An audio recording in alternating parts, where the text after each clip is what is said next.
In this video, I will tell you that how you can easily fix if your Facebook is not showing notifications on your iPhone. Make sure to watch the video till end, so let's get started.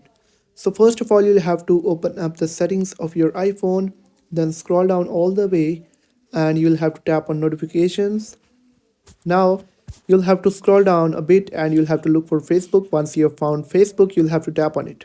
Now the notifications for Facebook will be turned off by default. You'll have to tap on allow notifications. Then you'll have to make sure that sounds are turned on, badges are turned on, the lock screen and all these are turned on. And then you'll have to go back and you'll have to check another thing on the top, that make sure that count is not selected. If count is selected, it will be difficult to filter out the notifications of Facebook. So make sure you have selected list or stack like this.